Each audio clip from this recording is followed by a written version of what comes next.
అమ్మా నమస్తే, మీ పేరమ్మా? నా పేరు సొంటి ఈశ్వరి. ఈశ్వరి గారు ఏం చేస్తారు? నేను హౌస్ వైఫ్ అయినా.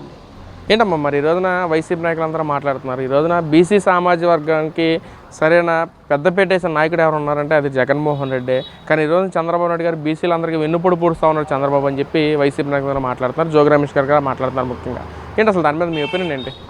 ఇప్పుడు జోగి రమేష్ గారికైనా కానీ జగన్మోహన్ రెడ్డి గారి కనుక నేను చెప్పేది ఒకటే, ఇప్పుడు వాళ్ళే చక్కబెట్టుకోలేరు. వాళ్ళ కుటుంబంలో వాళ్ళకు వచ్చే సమస్యనే చక్కబట్టుకోలేరు. ఇప్పుడు ప్రజల్లోకి వచ్చి ఏం చక్కబెడదామని చెప్పేసి మాటకు వస్తే కులాలని, బీసీ కులాలని, సామాజిక వర్గాలని దేనికి సంబంధం లేకుండా మాట్లాడి ప్రతిదానికి లింకులు పెట్టి మాట్లాడుతున్నారు. కనీసం కొడుకు ఏంటనేది తెలియదు జోగి రమేష్ గారికి. కోడల్ని ఎలా అభివృద్ధి చేసి కొంపలో పెట్టుకోవాలో తెలియదు జోగి రమేష్ గారికి. తల్లిని చెల్లిని ఎలా చూసుకోవాలో తెలియదు జగన్మోహన్ రెడ్డి గారికి. వీళ్ళని బీసీల గురించి మాట్లాడేది అసలు నోరు తాడబట్టిన ఇదే నాకు తెలియట్లేదు. ప్రతిదానికి చూస్తేనేమో తుత్తులాగా వచ్చేస్తున్నాడు ఒక్కొక్కడు. పనికిమాల మాటలు మాట్లాడడానికి పనికిమాల వాళ్ళందరూ బయటకు వస్తున్నారు. ముందు వాళ్ళ కుటుంబాన్ని వాళ్ళు సర్చ్ చేసుకోలేకపోయారు. పక్క కుటుంబాల గురించి పక్క కులాల గురించి మాట్లాడుతున్నాడు. ముందు వీళ్ళ కులాలు వీళ్ళ సంస్థలు వీళ్ళకి తెలుసా? ఇవాళ రోజు మాట్లాడుతున్నారు. దేనికని మాట్లాడుతున్నారు? తిని ఉండలాక అరగక ఏం చేయాలో తెలియక మాట్లాడుతున్నారు ఇవాళ రోజు. అంటే అసలు సరైన సామాజిక న్యాయం చేసిన నాయకుడు జగన్మోహన్ రెడ్డి. కానీ ఈ రోజున ఏదో చంద్రబాబు నాయుడు గారు బీసీలకి 34% రిజర్వేషన్ అంటూ కల్పించాడు. తూతూ మంత్రంగానే చేశారు. అమలు చేయకముందే పాలాభిషేకాలు చేయించుకున్నాడు చంద్రబాబు. నిజంగా అమలు చేసే దమ్ము చంద్రబాబుకు ఉందని చెప్పి జోగి రమేష్ మాట్లాడుతున్నాడు అండి. ఏంటి అయ్యా జోగి రమేష్, ఇప్పుడు నీ కొడుకు పలాందని చెప్పి నువ్వు ఇంట్లో దాచినట్టుగా చంద్రబాబు నాయుడు గారు బీసీల గురించి రిజర్వేషన్ గురించి దాయలేదు, పబ్లిక్కే చేశాడు. అది నువ్వు గుర్తుపెట్టుకో. ఇవాళ మీ జగన్మోహన్ రెడ్డి గారు ఇంతకుముందు 35% అదే 25% ఇమ్మంటేనే ఇదిగో అదిగో తుత్తులాగా నీ జగన్మోహన్ రెడ్డి గారు చేశారు. ఇవాళ ఒక మగోళ్ళలాగా దమ్మున్న నాయకుల్లాగా నిలబడి 34% రిజర్వేషన్ తెచ్చింది మా చంద్రబాబు నాయుడు గారు. ఇవాళ రోజు మాట్లాడడానికి నీ నోరు ఎలా వస్తుందయ్యా? అర్థం లేదా నీకు? అర్థం లేదా అసలు మాట్లాడడానికైనా? అసలు ఏం మాట్లాడుతున్నారో కూడా మీకు పిచ్చెక్కి ఏం చేయాలో తెలియక రోడ్ల పైన పడుతున్నట్టున్నారు. ఇప్పుడు నీ ఫ్యామిలీని రోడ్డుని వేసుకున్నావు, నీ కొడుకుని దేనికి పనికి రానకుండా చేసావు, కోడల్ని అనవసరంగా అన్నప్పుడున్నది తెలియని ఆడపిల్లని నీ కొడుకు ఇచ్చి బలి చేసావు. చేసింది కాకుండా ప్రజలను కూడా బలి చేద్దామని వస్తున్నారా మీరు? ప్రజల్లోకి మాట్లాడడానికైనా అర్థం ఉందా? నువ్వు ప్రజల్లో మాట్లాడేటప్పుడు నీ కుటుంబ సభ్యుల గురించి, నీ కొడుకు గురించి ఇంతమంది పబ్లిక్ ఇచ్చాడు, నేను మగోనే కాదని. అలాగే నువ్వు కూడా అలాగే కూర్చోవచ్చుగా. ప్రజల్లోకి వచ్చి ప్రజల్ని ఎందుకు నాశనం చేయాలని చూస్తున్నావు నువ్వు వచ్చి? ఇది కరెక్ట్ కాదు. జోగి రమేష్ గారు ఆలోచించు, మాట్లాడుకోండి. అదే ఫ్యామిలీ గురించి జోగి రమేష్ గారు మాట్లాడుతూ గతంలో చంద్రబాబు నాయుడు భార్యను ఏదో తిట్టకపోయినా తిట్టారని చెప్పి ముసలి కన్నీరు కార్చాడు. కానీ ఈరోజు నా ఫ్యామిలీ మొత్తం బరి తెగించి రోడ్డు మీదకి లాగుతున్నారు. టీడీపీ వాళ్ళు కానీ ఐటీడీపీ వాళ్ళంతా మొత్తం టీడీపీ నాయకులంతా కలిసి రోడ్డు మీదకి లాగుతున్నారని చెప్పి జోగి రమేష్ గారు మాట్లాడుతున్నారు.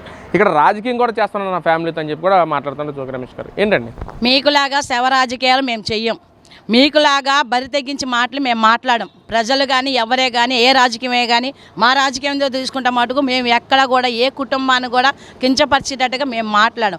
పబ్లిక్ చేసుకుంది నువ్వు నీ కొడుకు, ఒక ఆడపిల్లని రోడ్డుకి లాగింది నువ్వు నీ కొడుకు.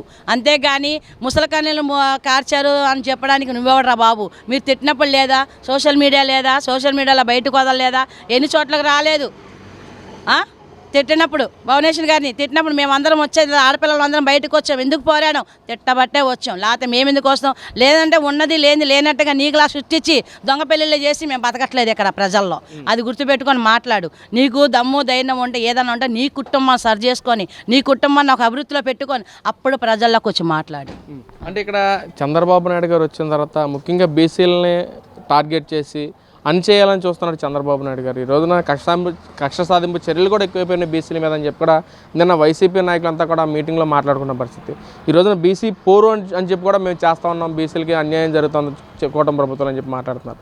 ఏంటి అసలు దాని మీద?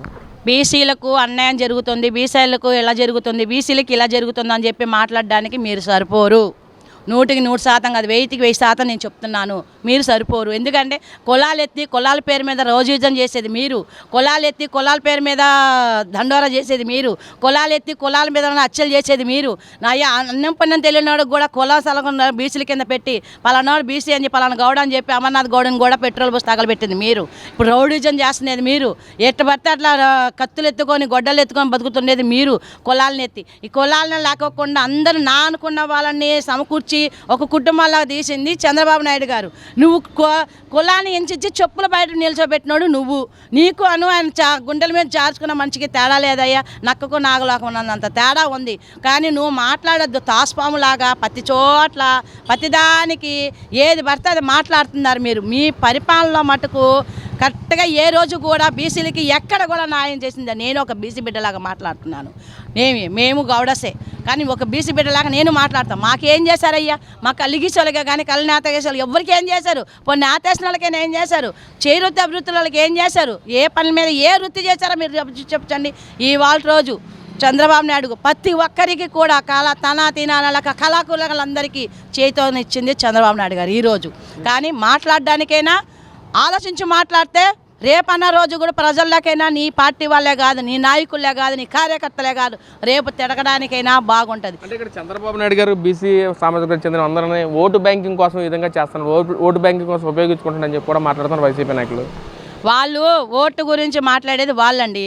మా చంద్రబాబు నాయుడు గారు ఎప్పుడు మాట్లాడరు. ఎందుకంటే తన కులాల గురించి ఎప్పుడు మాట్లాడు. తనన్నా జగన్మోహన్ రెడ్డి అయినా తన పక్కన ఉన్న వాళ్ళైనా కానీ మిగతా వాళ్ళైనా కానీ ప్రతి ఒక్కరి నీ కులం రా బాబు, నువ్వు కులం రా, నేనేలా అని వాళ్ళు మాట్లాడతారు. కానీ మా టీడీపీ ప్రభుత్వంలో చంద్రబాబు నాయుడు గారు మటుకు నువ్వు పలానని కూడా చూడుకోకుండా చెయ్యడం, చక్కగా మాట్లాడడం చేస్తాడే కానీ వీళ్ళకిలాగా మాట్లాడి వీళ్ళకిలాగా చేయరు బాబు. అది